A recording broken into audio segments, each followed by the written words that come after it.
Conservative New Media viewers, LA Lakers fans around the world, Jeremy Lin fans around the world. What is up? It's me, PFE, Paul F. Villario, the NBA expert, and we're here to discuss in the long video format the Lakers' 101-84 beatdown victory tonight over the Orlando Magic at Staples Center, Los Angeles, California. With the win, the Lakers improved to 12-25 on the season. The Magic dropped to 13-26. Now, the first thing to know about this game was that Kobe Bryant sat out to get more rest. So I guess his body's kind of acting up, bothering him a little bit. So get more rest, and that's good. Kobe really pushed himself hard at the beginning of this season. And I think it's taken a toll on him. And so he needs to kind of reset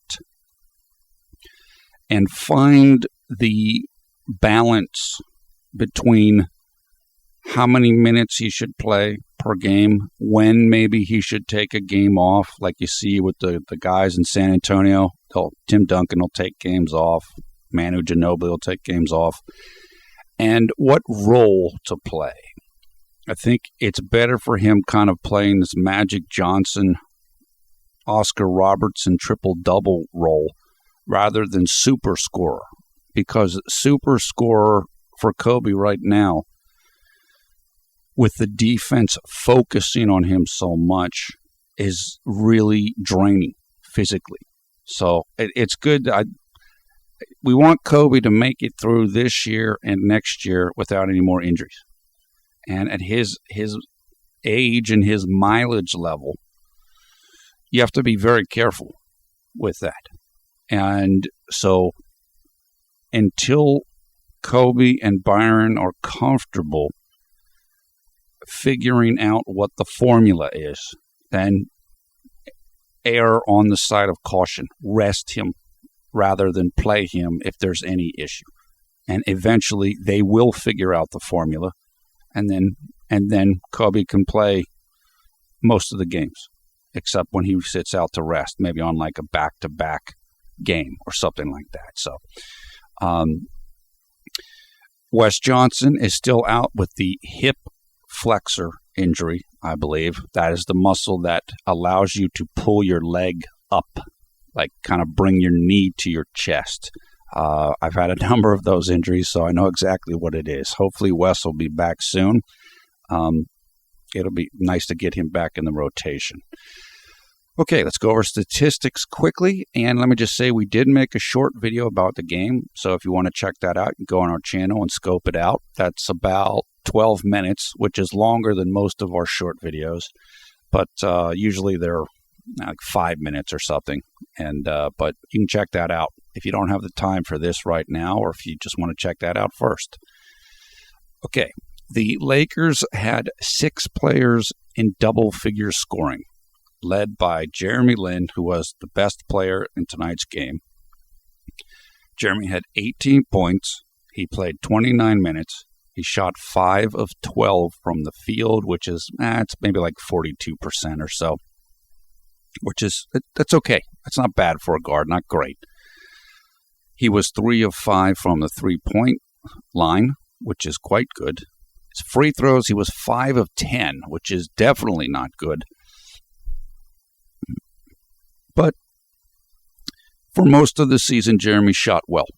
So it's just he's had a couple of these nights where just a little bit off. And it's not a big deal. It happens. The good thing is he got 10 free throw attempts. I mean, that's extremely good. He was looking to get fouled, being aggressive.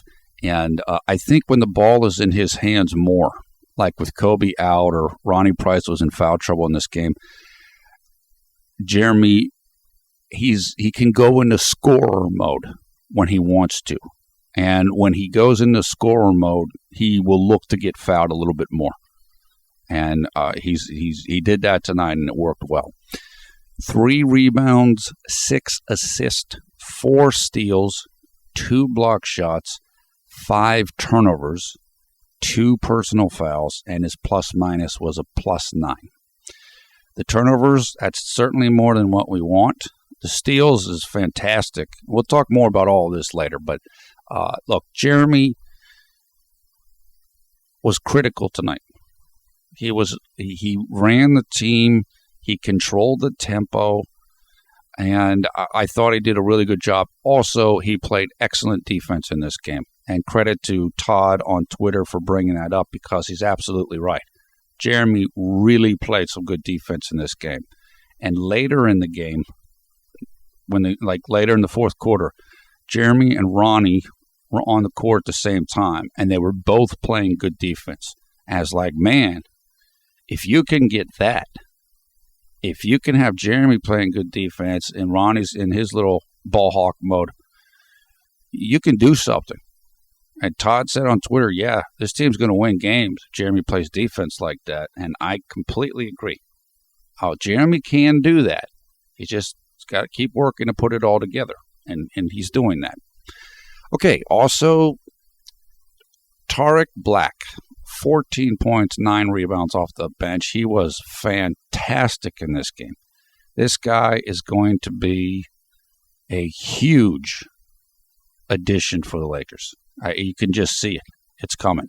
Somebody told me, Bruce Leroy, a YouTube commenter, said that I put a tweet up during the game about Tarik. And Bruce said it, and a couple other people then told me they saw my tweet on Time Warner Cable Sportsnet on the Lakers broadcast. Like, great. Because I was like, whoa. I knew Tarik was good. I didn't realize he was this good. I didn't realize how athletic he was. He is explosive.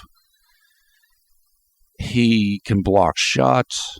He's not the tallest guy in the world. I think he's, I want to say he's around 6'8", with, his bare feet.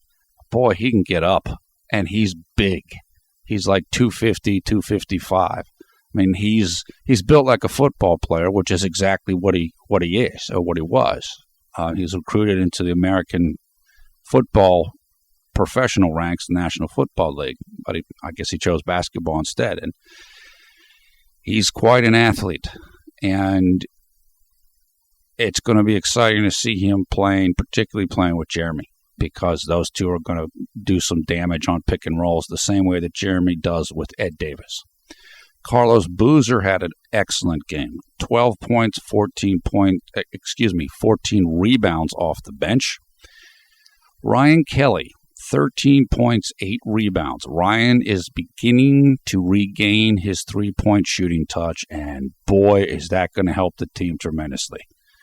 Between Ryan Kelly regaining his shooting touch after the injuries, he was out with a hamstring, and Tarik Black coming to the team, this team is going to be improving considerably in the time to come if they can remain healthy.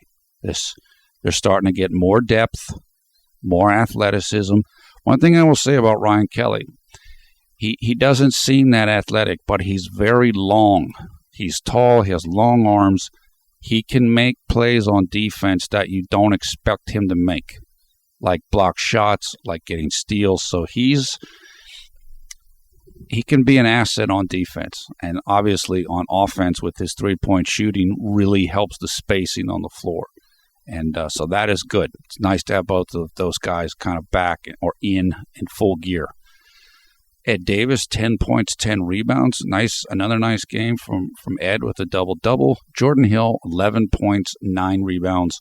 Ronnie Price, 7 points, 4 assists. Ronnie was in foul trouble in this game. And there were a couple moments where Byron had to pull him out and put Jeremy back in just because he was concerned about how many fouls Ronnie had. But fortunately, Jeremy was up to the challenge and then some. And that's about it. Nick Young, another tough night for Nick shooting. 9 points on 2 of 13 shooting, including 0 of 6 from three-point range, 3 turnovers. Nick's just in a bit of a slump right now. And he just has to work through it. And I'm sure he will. But I would say to Nick, don't force shots. You're good, although you might not be as good as you think you are or would like yourself to be. So you don't have to be Kobe when Kobe's out, because this team has a lot of weapons on it with guys playing the offense right and sharing the ball. So you don't have to score 40 points. You can just kind of work in the flow. And so look, again, Kobe didn't play. Nick Young didn't play well, and the team still won by 17 points. Now, Orlando's not a great team, but they're not nothing. So that's kind of a testament to the depth on this team. I mean, imagine if they had Julius Randle healthy right now. I mean, this team could be, remember, we said at the beginning of the year, my prediction, I really felt this team could challenge for a playoff spot. I really did. If they were fully healthy, they had Randle and they had Steve Nash and Kobe's back. You pick up Tarik Black. This team could do something once they get the offense down and once they get the defense a little bit better. And tonight they ran the offense better than any time I can remember all year. And it was more precise. It looked like guys were understanding how to run what Byron wanted. They actually ran it instead of breaking off plays a lot. And it looked good. It really looked good tonight. So, okay, so that's it for the stats for the Lakers. Quickly going over the stats for the Magic. Victor Oladipo, the promising young shooting guard, 17 points. He had a couple nice dunks in this game. I really like him. He's an attacker. He's good, and he's young, and he's gonna be a real player in this league. So it was nice to get to watch him play. Tobias Harris, 15 points, 4 rebounds. Nikola Vucevic, 14 points, 11 rebounds. He's a tremendous young center, another very talented player. Luke Ridnour off the bench, 12 points. Evan Fournier off the bench, 11 points. So that's about it for the stats. And let's see. This is the time in the video when I would usually discuss what was going on before the game, like kind of the lead up to the game. I don't really have anything except one thing, which is it's not really about the pregame. It's just more of kind of a thought. And I shared this on Twitter earlier today. A difficulty for Jeremy now in terms of his situation on this team. Okay, he's not the starting point guard. He's the backup point guard. But he's really not backing up Ronnie Price, he is nominally or the supposed starting point guard. The true starting point guard is Kobe Bryant because Kobe's playing the facilitator role more. And Kobe's going to dictate things more than Ronnie is. So in a lot of ways, in my opinion, Ronnie is playing more of kind of a Derek Fisher role. Now, this isn't the triangle offense. It's not the same system. So Ronnie does handle the ball a bit more than Derek probably did back in the Lakers' glory days. But that's kind of the challenge for Jeremy. Ronnie fits with Kobe in the same way that Patrick Beverley fits with James Harden in Houston. And so it's going to be hard for Jeremy to break through that because he doesn't necessarily have to just outplay Ronnie. He's kind of got to outplay Kobe. And that's not going to happen in this team, and it probably wouldn't happen anyway. So I think it's kind of a fit thing. Ronnie and Kobe fit pretty well together. And the truth is, Jeremy fits well with the young players on the bench. Now, we talked the other day about my whole idea about the Lakers grooming Jeremy Lin. Well, if that's true, and I no longer know if it's true or not, I'm just hearing all kinds of different things. It's hard to know what to believe. But if it's true, well, then it makes sense. You let Kobe play the starting point guard, essentially, because that might work better for his body and for him until he is ready to retire. and you let Jeremy get experience with these explosive and athletic guys on the second unit, and then when Kobe retires, then the second unit might become the first unit. And so it can work that way. And I see, I can understand philosophically doing that if you're Byron Scott or the organization. Now, is it going to be that way? I don't know. It depends on whether Jeremy sticks around in L.A. and whether the Lakers want to sign him to a deal and all of that. I do, when I see a game like this tonight, though, and I see the way that how much fun Jeremy's having and the chemistry with the second unit, I think, Jeremy should stick around. Look, I mean, I don't want to be disrespectful here, but who knows how much longer Kobe's going to hold up?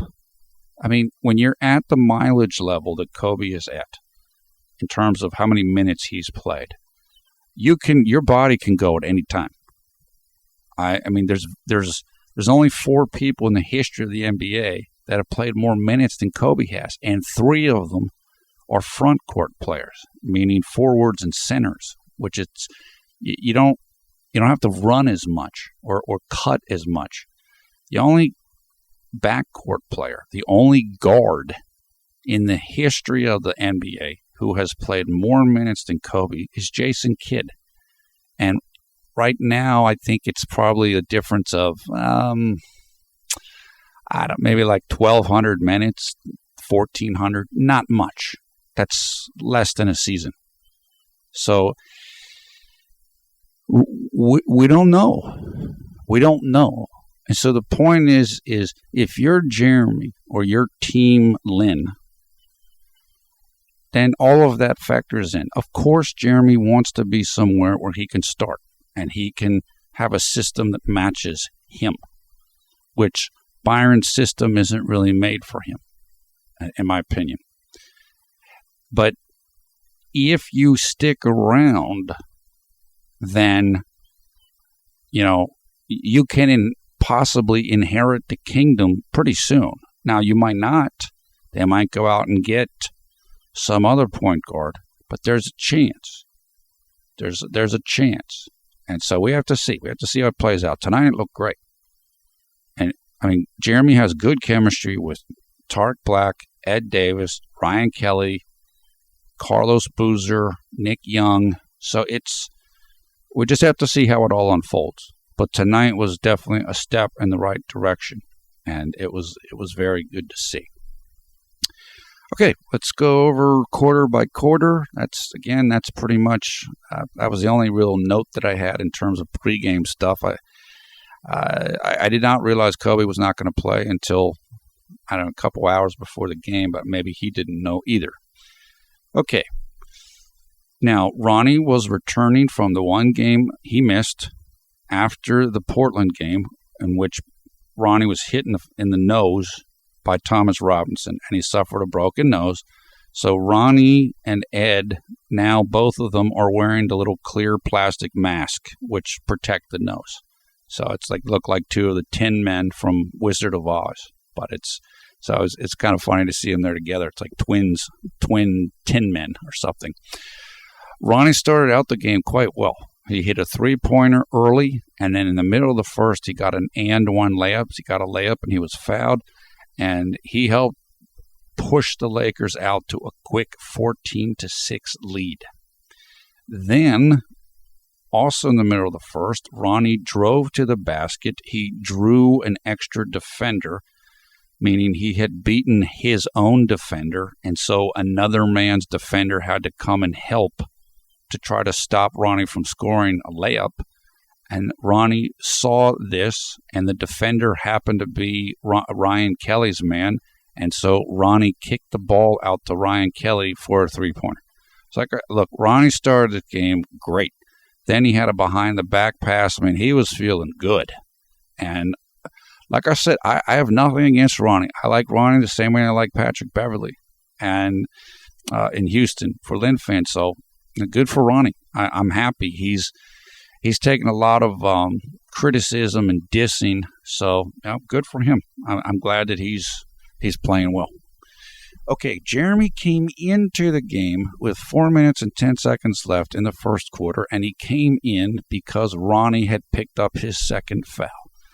So as I said, this is where we started getting into where Ronnie had to sit more than Byron probably would have liked to have sat him because he was in foul trouble.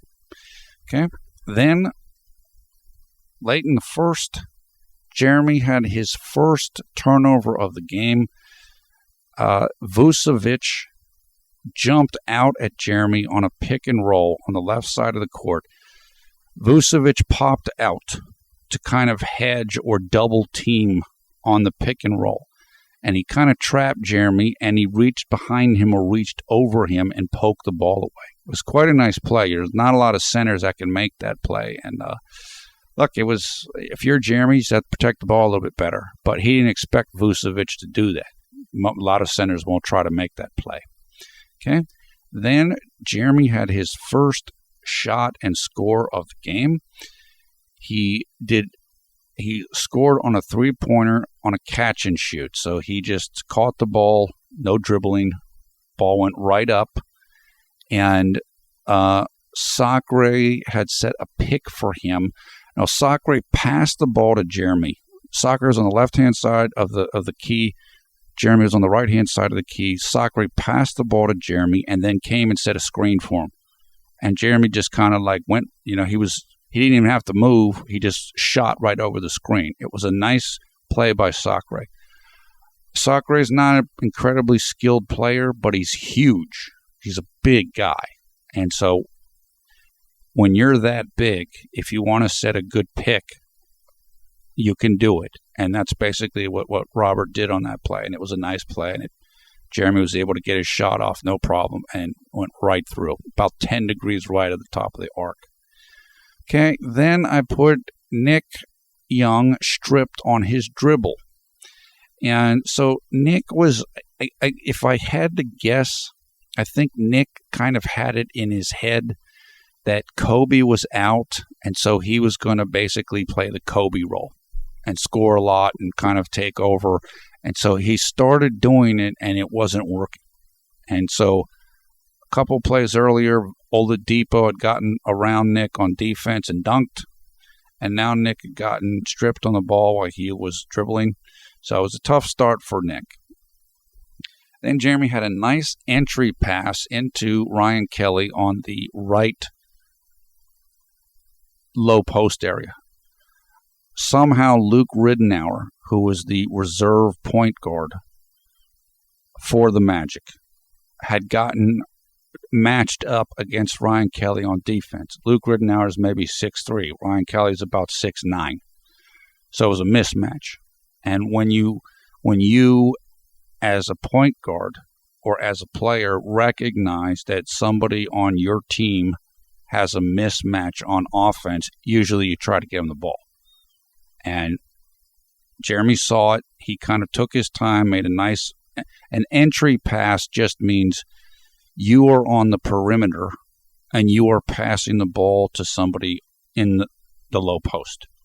And it's kind of a skill. You have to work at doing it right, because if you don't do it right, the defense can intercept it or interfere with it and so on. But it was a good play by Jeremy, and Ryan Kelly went up and got fouled. It was just, Luke Ridenour knew he couldn't really defend him, so he just fouled him, basically. Okay? Then, let's see.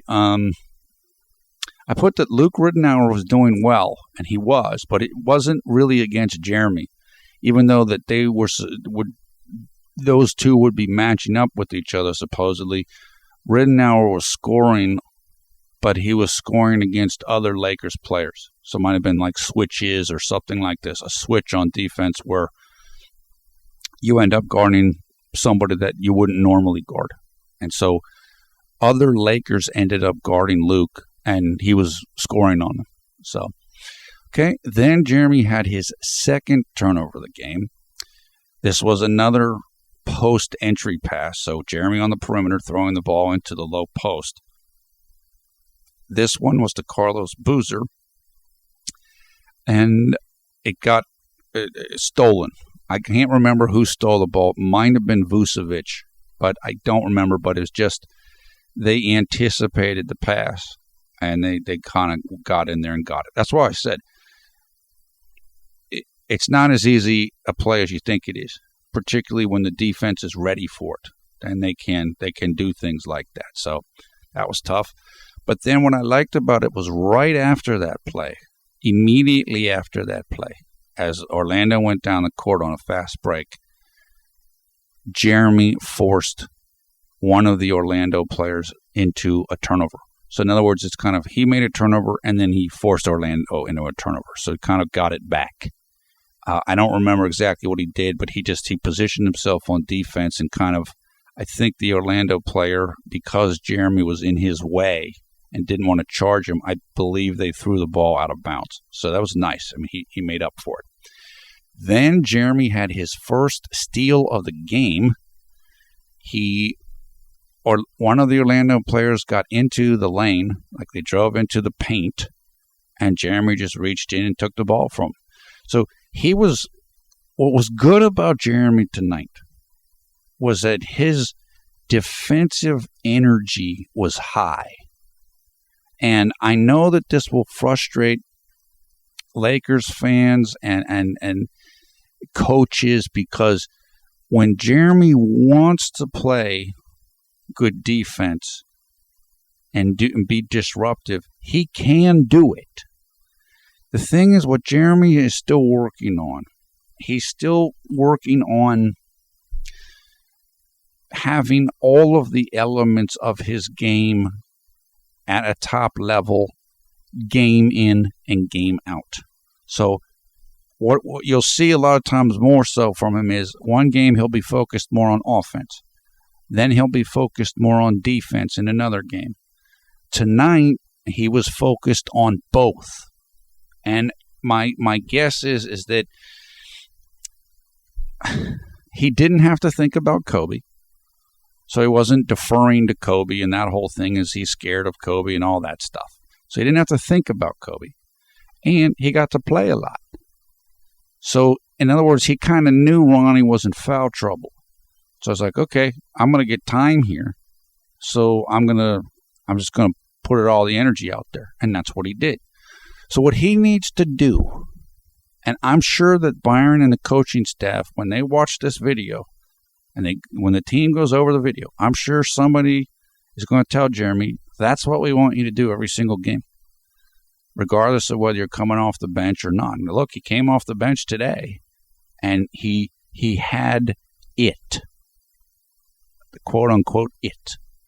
So he's just got to figure out a way to bottle that up and then replicate it game after game as much as he can. And he's getting there.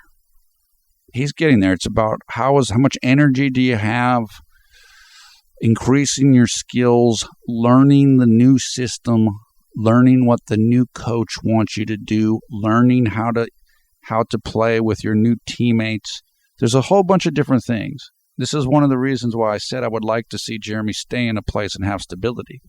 Because the more stability you have, the more or the less variables you have to think about. And then you can have more energy to just kind of play free rather than having to think about everything and learn everything new all over again.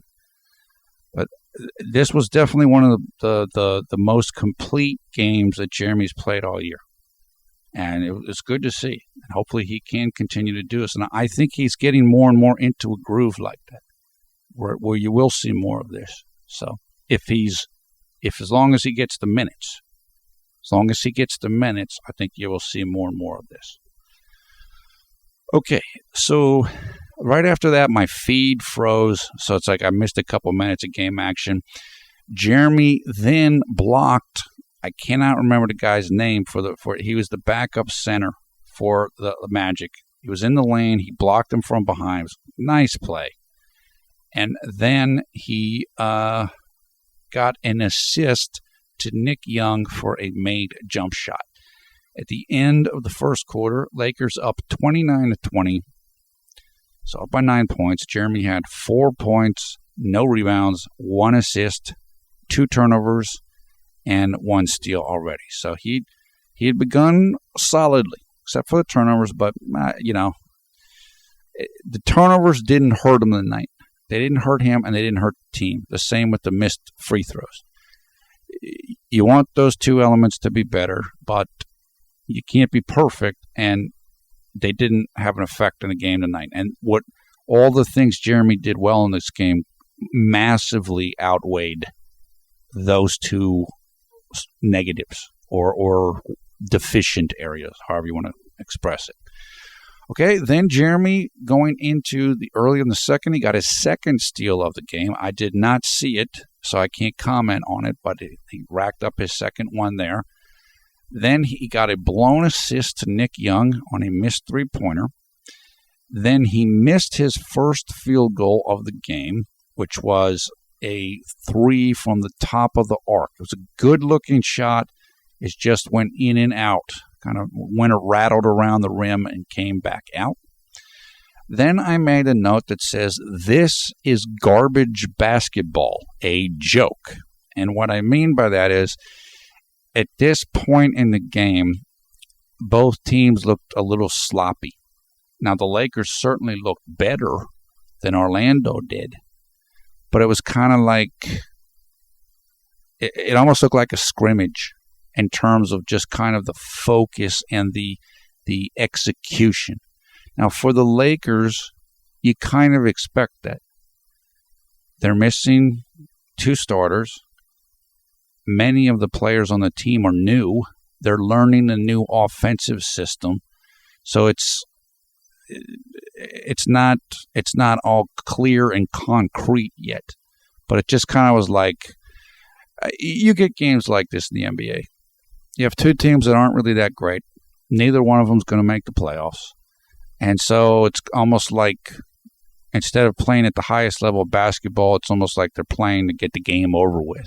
Or they're just kind of playing like you'd play in a pickup playground basketball. It's just kind of like, just do whatever. And it's what it looked like. It just, but it was going to get better for the Lakers. Okay, then Jeremy forced another turnover against Orlando. One of the players from the Magic, I might have been Tobias Harris, he had gotten or was trying to secure an offensive rebound under the Magic's basket. And Jeremy was right there with them. And basically, Jeremy slapped the ball out of the guy's hands, and the ball hit that Magic player on the leg and went out of bounds. So Jeremy had forced another turnover. That's another reason why I'm not really worried about the turnovers tonight, because he forced a bunch of turnovers. Jeremy did himself, and he got 4 steals. So he kind of made up for it. Okay. Then I made a note that says Jeremy needs to pick up his intensity. Don't play too relaxed. It's easy when, again, like I said, at this point in the game, it was just kind of this playground basketball. And it's easy when you're in that type of a game, it's easy for you to play like that also. Just because everybody else is kind of playing, so you can do that too. Jeremy needs to be disciplined in that regard and don't let himself lower his own level just because everybody else is lowering their level. So it's just something he has to keep working on, and that's fine. Okay. Moving on, in the middle of the second, Jeremy had a really nice defensive play against Oladipo. He got in front of him. It was on a switch, I believe. Oladipo was not his man. And Oladipo drove hard to the basket, and Jeremy stayed with him right step for step. And he forced Oladipo to miss. That was excellent defense. Oladipo is a very aggressive driver to the basket, and he's good at it. And he's bigger than Jeremy. Oladipo's a shooting guard, but Jeremy has enough size and athleticism to stay with a lot of shooting guards on defense, and he showed it on that play. So, again, he played some very good defense tonight. And as Todd said, If he can do this, the more consistent he can, the better he's going to be, the more playing time he's going to get, regardless of whether he's with the Lakers or he's with another team. So he'll get there. It's as I said, look, even though he's 26 years old, this is his 5th year. I think a lot of people will say, oh, he's a finished product. He's not going to improve. I don't think that at all. In fact, I think it's way to the other side of the spectrum. Jeremy has not had a lot of time to improve his game. He's only had 2 summers to do it. And again, he's constantly switching systems and coaches. When he can get some stability, and if he maintains his health, you give him another couple of summers, believe me, he's going to get a lot better. So we're just, in some ways it's almost like we're just scratching the surface here. Jeremy's going to get better. I can assure you of that. As long as he's healthy, so on and so forth, he will get better. His shot's going to get better. His decision-making will improve. The game will slow down for him, and that he won't always have to play 100 miles an hour or maybe get a little jittery. So all of that's going to improve. And he'll know when and where to use his energy in games. Like I said, the reason why his games are inconsistent right now, good defense, bad defense, good defense, bad defense, etc., is because he doesn't know where to put all of his energy and all of his focus yet.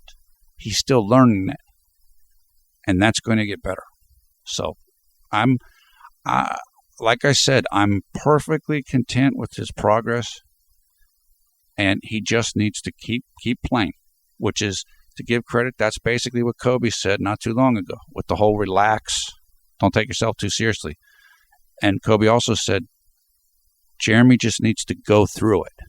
He just needs to play and learn from experience, and then he'll understand.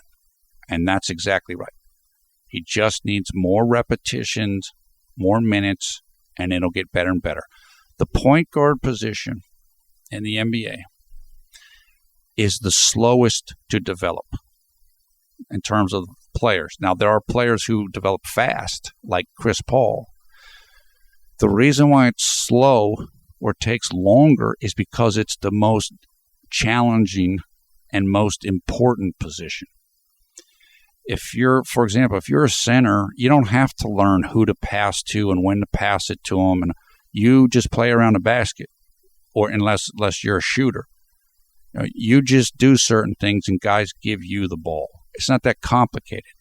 The point guard has to know everything.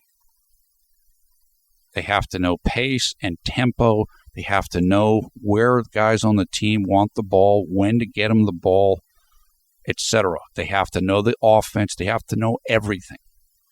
That's why it takes longer for players to develop as point guards than it takes for them to develop as other players on the floor. So Steve Nash did not become the full version of Steve Nash that we all know until he was, I don't know, maybe like 28, 29, something like that. Maybe in 30. So Jeremy still has time. And this is what I've said in recent videos. Don't rush it. Don't rush it. Just let it come in the fullness of time. Keep working. Allow yourself to be part of the process. In other words, don't fight the process and try to hurry it up. And again, reading Jeremy's recent blog post, I think he's getting that more now. I think he's starting to slow down, settle in. And that's when the true learning can come. So like I said, great. I love where he's at. He's getting there. And we were talking with people on Twitter, guy Carlos, I think, what's his name? And people are saying, Jeremy's worse than Houston and he's been bad this year and stuff. Well, you have to understand everything's changed for him. New team, new coach, new system, trying to play with Kobe, which is challenging if you have the ball in your hands. he's trying to adapt to all that. So of course he's not going to look great right now, but if you get more perspective on the situation and look at it realistically, and you look at the numbers and break them down, Jeremy's improving. He is improving. And once the learning curve gets a little less steep for him with this team, then you really will start seeing improvement.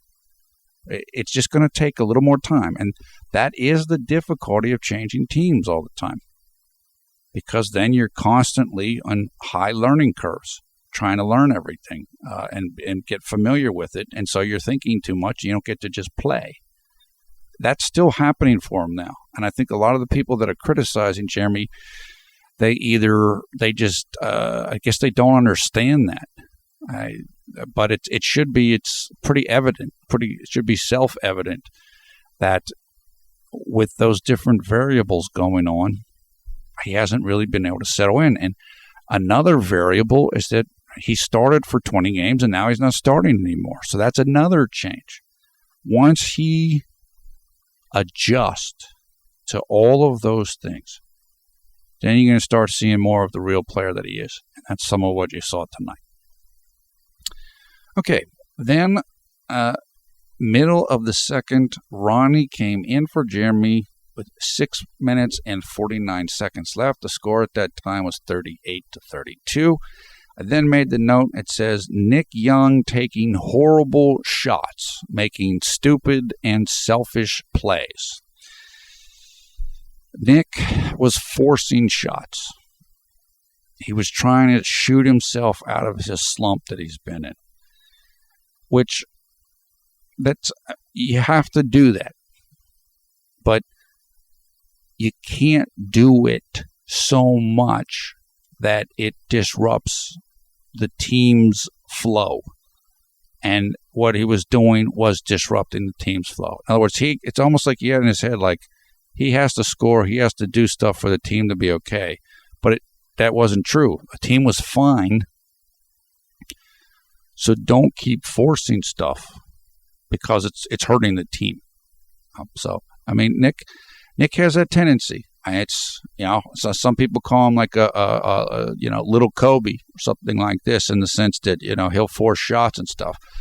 The difference is Nick's not even close to Kobe in terms of when Kobe was in his prime hitting tough shots. Now, Nick can hit tough shots, but not like Kobe could. So it's you have to realize who you are and where you are in your career. Okay, moving into late in the second. Then Ronnie got his third foul of the game. He went to make a dribble move against Luke Ridenour. So Ronnie would have the ball on offense, and he kind of made a quick dribble fake, and then went to make a move against Luke. Then he went forward and passed the ball. But after he passed the ball, he ran into Luke Ridenour, and it was an offensive foul. In the old NBA, that would not have been a foul. The old NBA, and I can't remember when the rule changed, if you did not have the ball in your hands when you ran into the defender, you would not get an offensive foul, no matter if you ran him over. But the way the rule is now, if you run into the defender, even if you don't have the ball, you can still be called for the offensive foul. And that's exactly what happened to Ronnie on that play. And he wasn't happy about it, and he was talking to the referee. It was one of the female referees, and she just didn't want to hear it, pretty much. And there was a timeout right after the call, and it was like, she kind of told Ronnie, hey, go to your timeout, or something like that. I mean, so, that was the third foul of Ronnie's ninth. So he again had to come out of the game because, as I mentioned, he was in foul trouble, and Byron did not want him to get his fourth foul. Usually coaches will try and make sure players do not get their fourth fouls before halftime. So if a player, this is the way it works. In the first quarter, the coach doesn't want you to get 3 fouls. So if you get 2, you're going to usually sit down. Before halftime, they don't want you to get 4 fouls. So if you get 3, you're going to sit down. So both of those things happened to Ronnie tonight. For the third quarter, it depends on the coach. You could say, well, they don't want you to get to 5 fouls, but it's not quite as that's a little more of a judgment call, right? But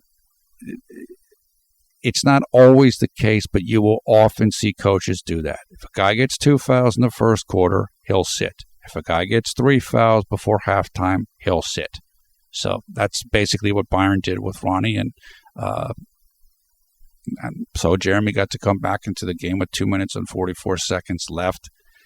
And I believe the score at that time was 43-40 for the Lakers. Okay, now I kind of just said, like, come on, Jeremy, pick it up. You know, because he hasn't fully hit his groove at this point in time. He was playing okay, but he still kind of could pick it up a little bit more. Okay, then he had his third missed field goal of the game. He had his layup blocked at the rim, and that put him to 1 of 4 shooting at that point in time. But soon after that, he stole the ball for his third steal of the game. Orlando had the ball on the right side of the court, and Jeremy was just kind of there, and he stripped the man. Then he was fouled right after that play. Like after he got the steal, he was going to like a fast break, and Orlando fouled him to stop the fast break. Which, if you don't watch basketball well, that happens all the time. The reason why that is done is so the other team doesn't get an easy layup or a dunk. So if you see a guy get a steal and then the opposition fouls him immediately, that's why it's done. They don't want just an easy basket. Okay, then I put, this is when I really noticed, this is late in the second still, that the Lakers offense really looked good. It's like, okay, they're running. You could see them setting up screens and kind of that little triangle on one side of the court. You know, one guy's in the corner, one guy's at like the free throw line, and then that one guy's kind of up on the 3-point line. And they were running little sets and running some motion off of the ball, and it was like, yeah, this is the way that Byron's system is supposed to look like. And this was the best sustained instance of the offense tonight. Now, is it because Kobe was out? That probably has something to do with it. Because when Kobe wants to break a play off, he'll do it. On the other hand, Kobe probably knows the offense better than anybody else does. Like, he's played in it before, and Kobe's played in so many different types of systems, he's just used to them. And so, I don't know. It was whatever combination of factors involved, the offense looked better tonight than it has all year. It looked like for most of the game, they actually played the system Byron wants to play and ran it pretty well. And that's good. And the team is learning and they're getting better at executing what it is Byron wants to do. Okay, then Jeremy had his second score of the game. I believe, again, this was a catch-and-shoot three-pointer, and I put that it came off of good offensive movement. Like, the ball was swinging around, and it found Jeremy. He was wide open, and he drilled it. I can't remember. I don't have it written down where it was on the court, but it was definitely a nice play. Then soon after that, Jeremy had he had an assist for a Ryan Kelly-made three in the right corner. This was a nice play. The Lakers were on a fast break. Ryan ran to the corner. Jeremy pushed the ball up fast and hard. He saw Ryan and just hit him, bang, bang, and it worked out great. Then Jeremy had his fourth and final steal of the game. So all 4 of his steals came in the first half. He was very aggressive in that half on defense. He stole the ball again. I think he stole it from Luke Ridenour. I believe that Luke Ridenour and one of the Magic big men were setting up a pick and roll, and Luke kind of lost his grip on the ball, or Jeremy poked the ball free as he was working to go around the screen. And then right after Jeremy got control of the ball, and they fouled him again. He made one of two of the free throws, and that put the Lakers up 54-45. And then I made a note that says, with Ryan Kelly coming back and getting his shooting back, that's really going to help Jeremy. And yes, it is going to help Jeremy and the team quite a bit. I also made a note right before halftime that said the Lakers were missing opportunities to get Jeremy the ball wide open on the three-point line. I mean, there's just times where the defense was sagging off of him or Jeremy was moving around. He's just wide open. Jeremy's shooting, his three-point shot's been a little up and down this year. So as he keeps hitting shots the way he did tonight, the way he has been doing recently, that ball's going to get to him. Those guys will make sure the ball gets to him. So just keep shooting and keep locking in. You're going to get some wide open shots, and even more than what he's getting. So that is good. Okay, so at halftime, 54-45 Lakers. Jeremy had 8 points, 1 rebound, 2 assists. Again, he had all 4 steals, 2 turnovers at that moment in time. Okay, now let's head into the third. Of course, Ronnie was then back on the court. Jeremy was on the bench. There was a really nice play the Lakers executed early in the third. They were on a fast break. Ronnie Price passed the ball to Ryan Kelly. It was on the left-hand side of the court. And then Ryan Kelly saw Ed Davis running in the fast break, right in the middle, like running right towards the rim. And Ryan just gave him the ball and just perfect dunk. So like I said, that's how you play basketball. This quick passing, bang, bang, bang, move the ball, boom. It just looked great. It's like, man, this is the basketball people want to see. This is exciting basketball. Again, nothing against Kobe and whatever. There's definitely a time for ISO ball. But this is fun basketball. And it's exciting to watch. And now the Lakers have the athletes to finish these plays, like Ed Davis, like Tarik Black. Then right after that dunk, Victor Oladipo had a huge dunk on the other end. So it's like it's kind of going back and forth here. Moving on to the middle of the third, made a note that said Ryan Kelly is getting his hands on the basketball on defense. I said he kind of tricks guys because they look at him. He doesn't look that athletic, but he gets more block shots and more steals than you would expect him to get, and he just has a knack for it. And he was doing that again tonight. Okay, then Ronnie Price, nice pass to Jordan Hill for a layup, and I put good chemistry there. Yep. It was like a little behind the back pass. Jordan Hill was cutting to the basket on the left-hand side. Nice little flashy pass by Ronnie, and Jordan laid it up and in. I think those two have good chemistry with one another, and it's good to see. Then Ronnie had, in a very short period of time, he got his 4th personal foul, I believe, and then he had what I thought were 2 turnovers in a very short amount of time that both led to Orlando dunks. I thought it was his 2nd and 3rd turnovers of the game, but he was only credited with 1 turnover. So I don't know who the other turnover was credited to at that point. But it's kind of like the Lakers kind of lost their focus or something for a second, and Orlando was pushing back, kind of taking advantage. And so after the second Orlando dunk on these turnovers, that cut the lead to 64-57. So the Lakers' lead was down to 7 points, 5 minutes and 12 seconds left in the third quarter. The Lakers then took a timeout, and After that timeout, Jeremy came in the game for Ronnie. And now look, Ronnie did have 4 fouls, but to be honest with you, I think Byron was mad at him with the turnovers.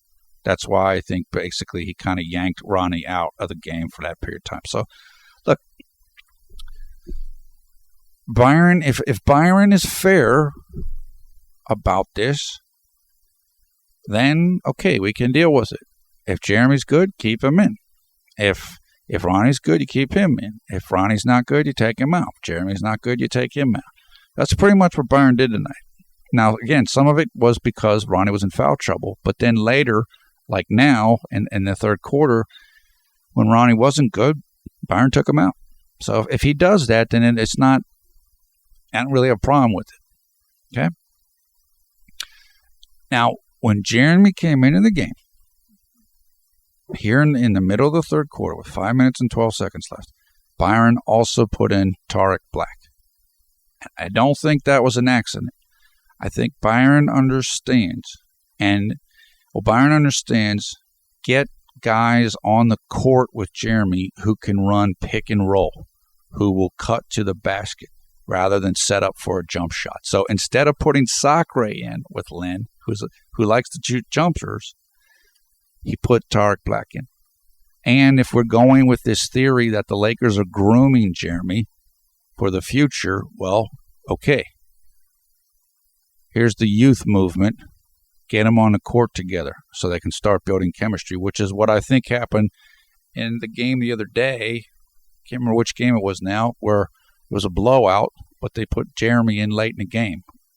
And I thought that was done so he could get time on the court with Tarik Black.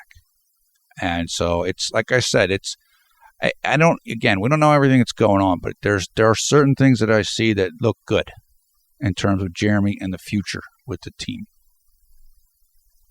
Okay, so then I put Jeremy being patient on offense, which is good. He was slowing down a little bit, which was, there are times when you need to do that. Then moving on to late in the third, Jeremy had his 3rd turnover of the game. He thought that Carlos Boozer was going to cut to the basket, but then Carlos stopped his cut. And so Jeremy threw the ball to where he thought Carlos was going to be, but he didn't realize Carlos was going to stop his cut. So that wasn't really fully his fault. Then Jeremy was talking to Wayne Ellington, pardon me, while Victor Oladipo was shooting free throws. So he was kind of planning on strategy. And what it turned out to be was he was telling Wayne something he wanted Wayne to do on offense. And basically, because I could tell in the next play down, Jeremy had the ball in his hands, and he immediately looked for Wayne Ellington.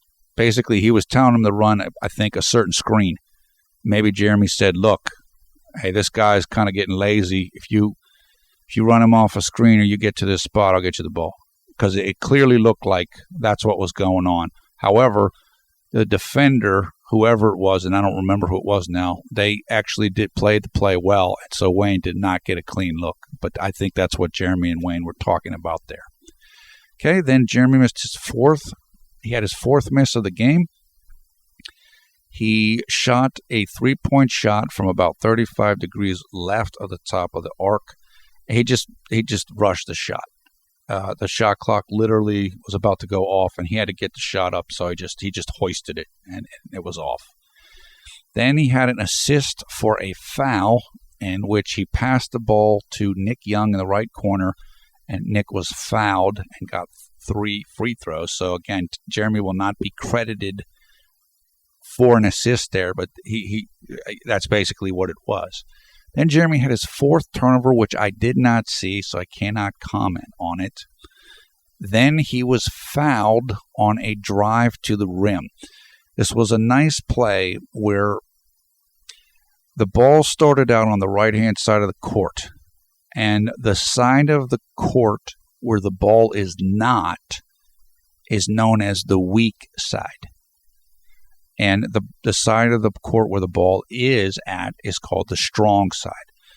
Many times what you want to do in an offensive strategy is you try to get movement off of the ball on the weak side.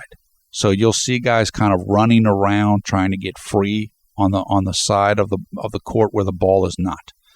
This is what Jeremy did on this play. And this is an important aspect of Byron's offense. And it's something that Kobe and Byron talked about early in the season. They said, look, guys are not moving enough off the ball. And in order for this offense to be successful, they must move more off the ball. So it was good to see Jeremy do it on this play. Again, the ball was on the right-hand side of the court. Jeremy was on the left-hand side of the court. And he ran almost like a circle pattern. He came from along the baseline, ran up the left-hand side of the paint. I mean, not exactly on the paint, but a little bit further away, kind of going towards the sideline.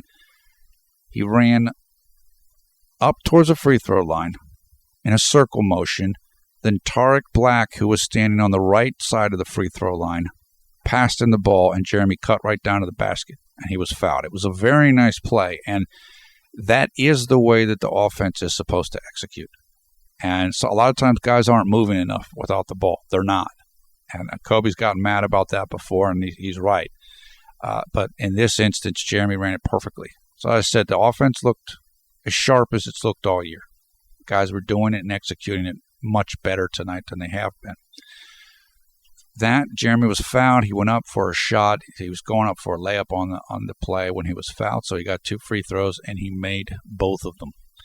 Soon after that, he had his 3rd assist of the game.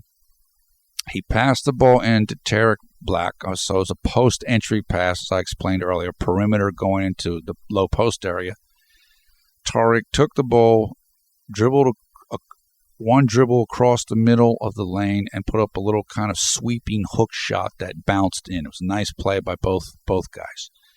Then Jeremy drew another foul on an Orlando kind of came up to double team him on the pick and roll. Basically, Jeremy dribbled into the double team guy, and it was called a foul. Didn't get any shots on that.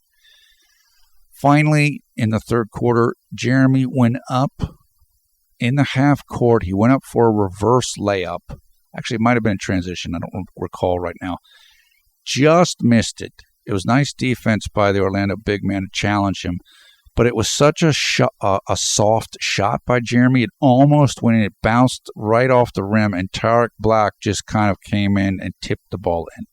So it was almost like an assist, basically. But, again, nice teamwork for those two together. I mean, they clearly have good chemistry, and they're just getting started. So it's going to get better and better. Okay, at the end of 3 quarters, Jeremy had 10 points, 1 rebound, 3 assists, and he had 4 turnovers, and once again, he had the 4 steals. Jeremy was on the court to start the 4th quarter, and I believe he played the entire 4th quarter. So, again, give Byron credit. Jeremy was hot, and he stayed with him. And that's what he should do. So, as Jeremy said before, he doesn't care if he starts. He wants to finish games. And that's what he did tonight. So, okay. I made a note that says Jeremy does not have long arms, and that kind of hurts him on defense. Well, that's true. Some of the guys you can have 2 guys the same height. One guy has longer arms than the other guy. That changes things. If you have the shorter arms, it's harder on defense because the guy with the longer arms can shoot over you or can go above you because his reach is more. And I have plenty of guys with short arms in the league. Jeremy doesn't have particularly long arms, but you can work around that. But just something I was paying attention to there. Then Jeremy forced, I believe, his 3rd turnover of the game on Orlando. The Magic were trying to pass the ball inbounds, and Jeremy was guarding the inbounds passer. And I think it was Ridnour. Ridnour basically couldn't find anyone to pass to, and so he stepped over the inbounds line making the pass, which you're not allowed to do, and so the ball went to the Lakers, I believe. Then there was a quick timeout. This was a timeout, or maybe that wasn't a turnover. Maybe Orlando took a timeout before the turnover happened. I don't remember right now. They literally took a timeout 12 seconds into the fourth quarter, which is very rare. When the Lakers were shown going to their timeout, you could see Tarik Black approaching Jeremy to tell him something, like ask him something or tell him something. So like I said, this is good. These guys are already building up lines of communication and chemistry. And look, unless Bayern puts Tarik Black into the starting lineup, Jeremy's going to be playing with him a lot, which it's unfortunate Jeremy's not playing with Ed Davis so much now, but now he's got his own guy for pick and rolls and stuff. So the more these guys can communicate and work together, the better things are going to be, and the better they're going to be quicker. So it's good. I'm glad to see Tarik was talking. Also, I think I said earlier, both Tarik and Jeremy were undrafted players. So they both know the thing about being dissed and overlooked. And I believe Tarik is also a pretty religious guy, as Jeremy is. So they probably just, there's various things there in common. That's good. Okay, moving along, still early in the fourth. Jeremy was caught. He got switched onto Evan Fournier on defense. Evan Fournier is the backup shooting guard for the Magic. Evan's had a pretty nice season so far, kind of a breakout. And Evan is taller than Jeremy. And Evan made a good move against Jeremy. Jeremy fouled him, and Evan hit the free throw. So it was a tough defensive sequence for Jeremy there. I believe that made the score 73-70 for the Lakers. So the lead was getting narrower here. Okay. Then, soon after that, Jeremy had his third score of the game. He hit a fall-away jump shot from the right free throw line area. It was a very difficult shot. It was a nice move by Jeremy to kind of, dribble forward, then kind of get your defender moving backwards, then you step back so you have some room to shoot. High arcing shot, and it went in. It was a nice execution there by Jeremy. Then I put Tarik Black, big offensive rebound for a layup and one putback by Sacre.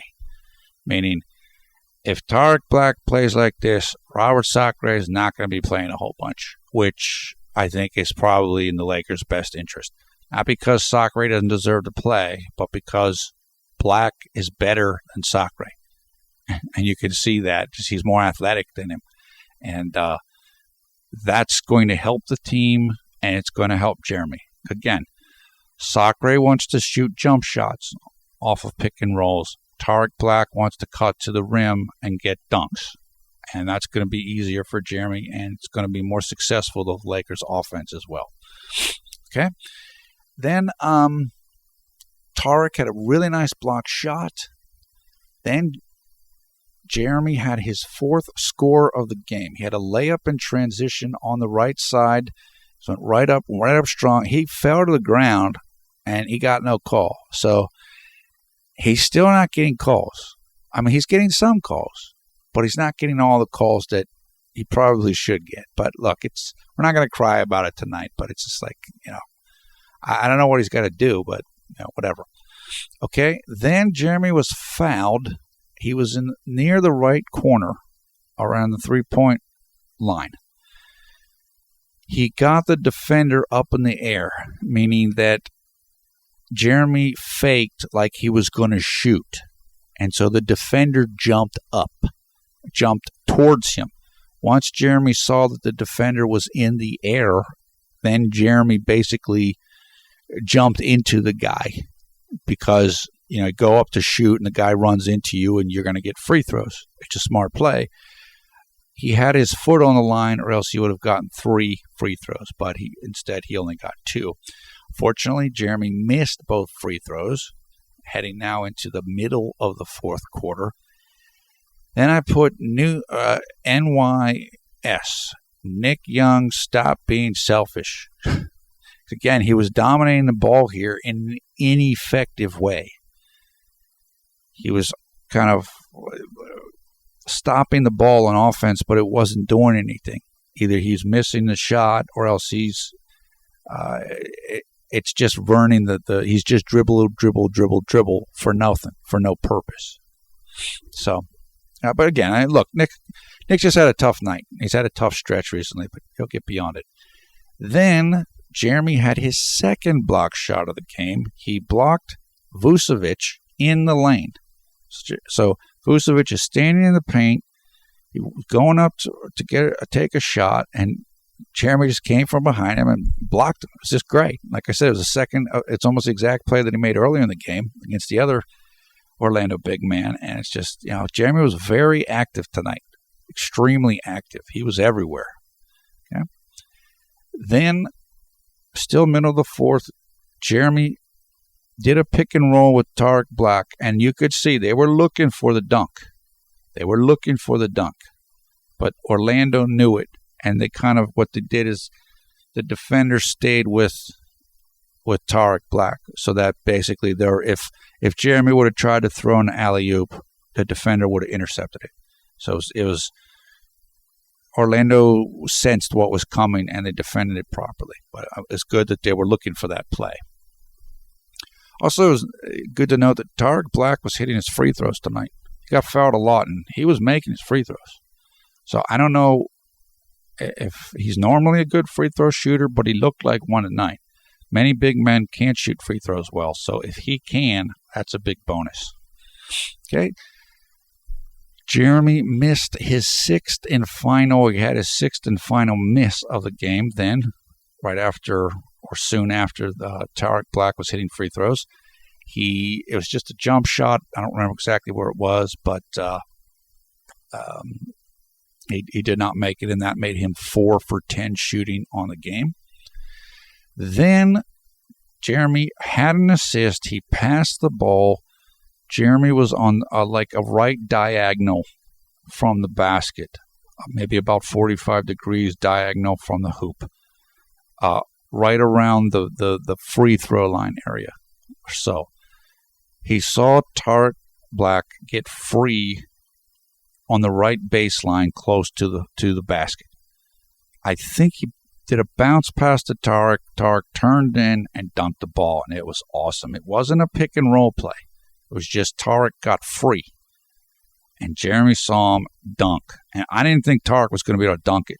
It just didn't look like he had the angle, but you can see how athletic he is, how explosive that he is. And like I said, he's going to be a big help for this team, and he and Jeremy are going to have a lot of hookups, assist, dunk type of things.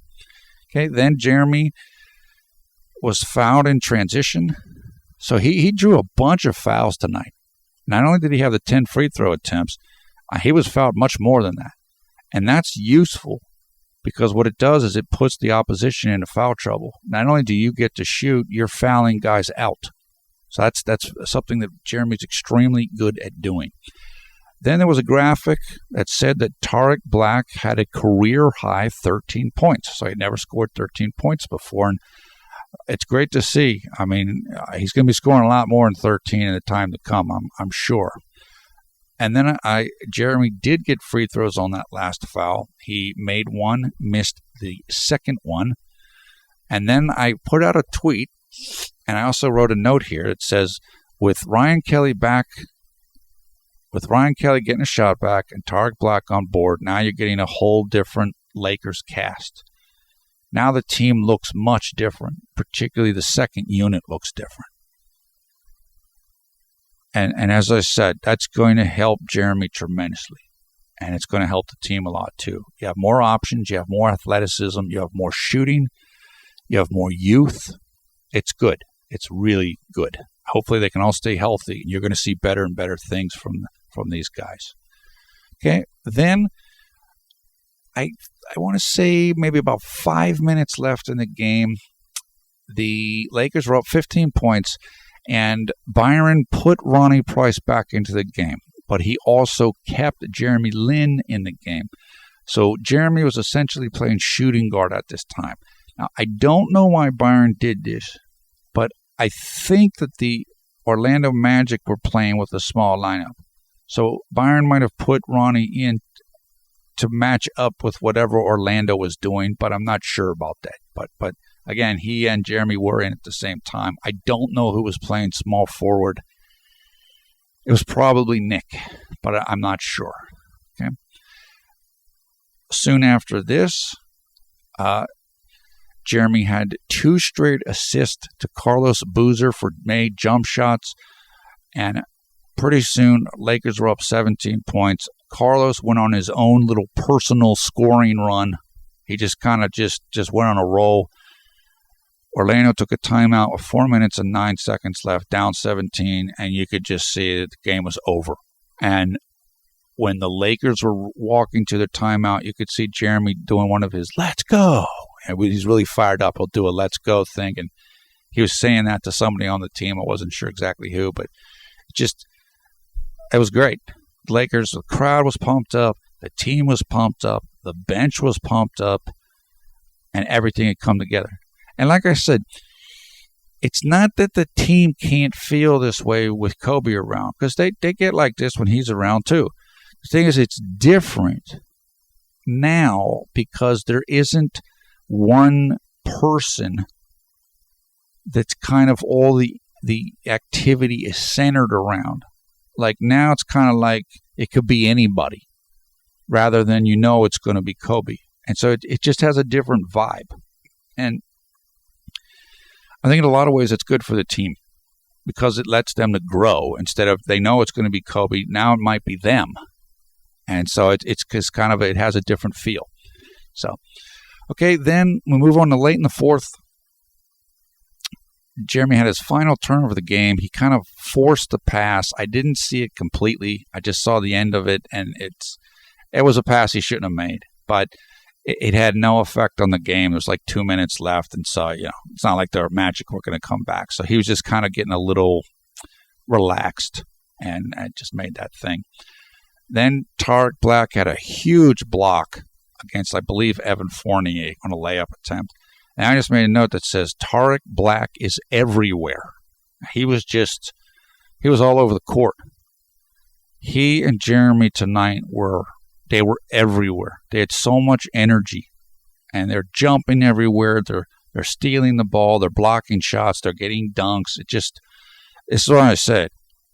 You get those two guys together on the second unit, and you put them with Nick and Wayne and Ryan Kelly or Boozer. Super energy, super activity, a lot of highlights, and it's going to get good, and I can't wait. Okay? Then Jeremy almost stripped Evan Fournier of the ball. He poked it away, but Evan recovered it. Then finally, Jeremy had his final score of the game. It was his 5th made basket. He hit a 3-point shot from about 45 degrees right of the top of the arc. It was a late shot clock. He had to shoot it, and he drilled it. And then they showed him walking back, and he kind of was just super confident, kind of doing this little thing with his lips up. It was just hilarious. And it's just like I said, you could just see this was, super swaggy Lin. Full confidence, like a New York Knicks Lin. This is great to see. I mean, he needs this, and the team needs him to be like this for them to be at their best. So this was just a terrific outing. It couldn't have gone any better for Jeremy personally and for the team. And this was just a complete, enjoyable, fun win for everybody. It's not the best win of the year. The best win of the year was over the Warriors because the Warriors are a great team and the Magic are not a great team. But it was a pretty darn satisfying victory. It couldn't have gone any better. The team ran the offense. They shared the ball, balanced scoring. Jeremy was strong. Tarik Black looked great. Energy was high. The crowd was pumped up. This is just a rejuvenating win. in what's been a difficult season so far. So it could not have been any better than how it went. So look, that's about it. Now, I did not get to see any of the post-game stuff. I heard a couple things or whatever, but I don't remember them. It was nothing of too much consequence. So that's about it.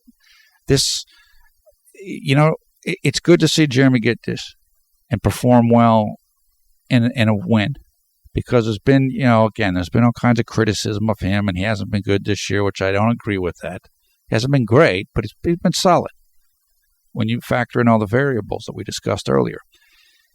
But tonight was a step forward for him. Kind of remind everybody, this is what Jeremy Lin can do. This is what he's about. So I couldn't be any happier. It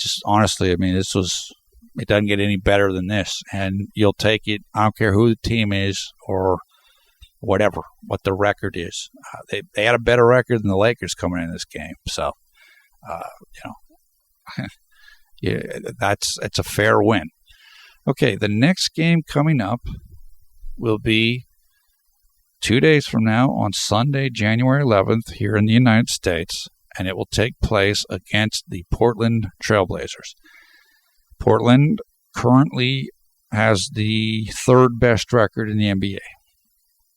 They are hurting a little bit, and of course the Lakers almost beat them in Portland without Kobe the other night, as we know. They only lost by 4 points. Still, Blazers will be coming in. They'll be ready. They're a very strong team. I would imagine they'll give a better effort than what they did in Portland the other day, but the Lakers will be the underdog. Who knows? If the team plays like they played tonight, they can beat anybody, or they can compete with anybody. So I'm not going to concede the loss or anything yet. We'll just have to see what happens. That game will take place at 9:30 p.m. Eastern Time, which means 6:30 p.m. Pacific Time. And it also means it'll take place on Monday, January 12th at 10:30 a.m. Eastern in China, Taiwan, and the Philippines.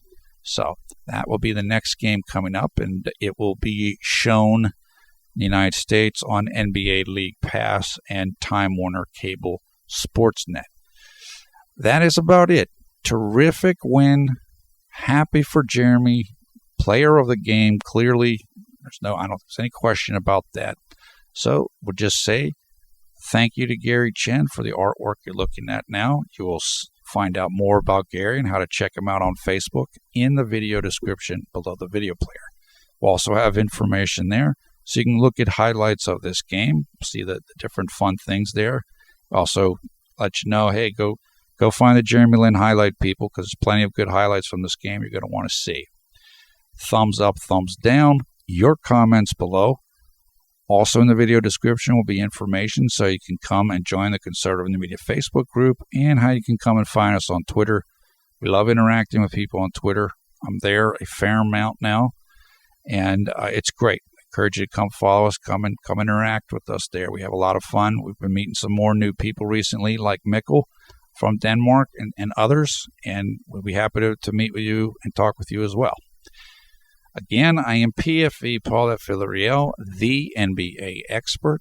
Thanks a lot for watching Conservative New Media. We strive to be the #1 Jeremy Lin YouTube fan channel. Just a fun victory. I mentioned on Twitter earlier, when the game ended, the Jeremy Lin global family of fans was celebrating, beginning the after party on Twitter, Jelly in the Philippines, and everybody else getting involved. Look, man, we just have fun. The Lin fan group, they're fun. They're caring, and it's just everybody. There's so many people that like Jeremy around the world. It's just, you can always find somebody up at any time of the day or night to talk to him. Everybody's excited about it. When Jeremy does well, everybody's enthusiastic. It's just great.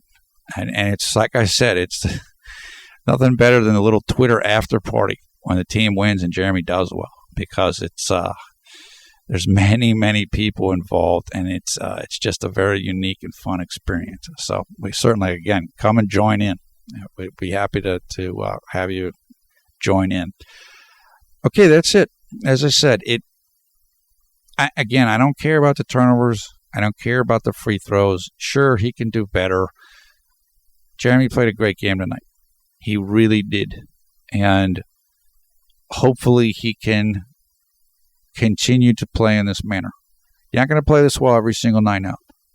But he can take a look at the film, notice what he did well, try to think about how he was able to kind of get into the zone that he got into. And Jeremy, it's very noticeable for him when he kind of gets into almost like an insanity zone or role. What he needs to continue to work on is how can he replicate that? How can he get himself to that spot as often as possible? Now, again, he's got to work within the constraints of the offense and if Kobe's around and so on. But the more he can master that, the more he's going to become the consistent level of player that he wants to be and that he's capable of being. And look, you can only do it one game at a time, and tonight he did it. So tonight is a step forward in the right direction, and that is it. So we'll leave you on that positive note. Hope you're having a great night or great day wherever you are around the world when you watch this video. It's summertime down with Melody Ting in Australia. I know the Australian Open Tennis Championship is going to get underway in about 10 days or so. Right now, if you like tennis, those guys are playing like the big boys are playing like the preliminary tournaments, kind of the warm-up tournaments. That one of them is in Brisbane, which is where Melody is, and actually the other major warm-up tournament is in Doha, Qatar, in the Middle East. There is another one that is being held currently in India, which is where Stan Wawrinka, who was the countryman of Roger Federer, both Swiss, he's playing. I'm going to be following that stuff. I love tennis. We often cover tennis, and I'm looking forward to the Australian Open. So it's a good time to be a sports fan. NBA and tennis happening right now. Of course, the American football NFL playoffs are happening.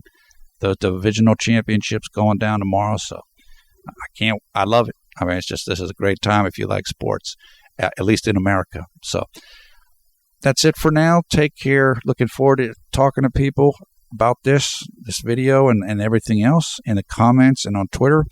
It's about 4:30 a.m. here early on Saturday morning on the 10th of January. I don't know how much longer I'll be up tonight, but we'll certainly looking for you in the comments and on Twitter tomorrow on Saturday. So it'll be fun, man. Like I said, I mean, this is what we've been waiting for Lynn fans, and Jeremy and the team came through huge.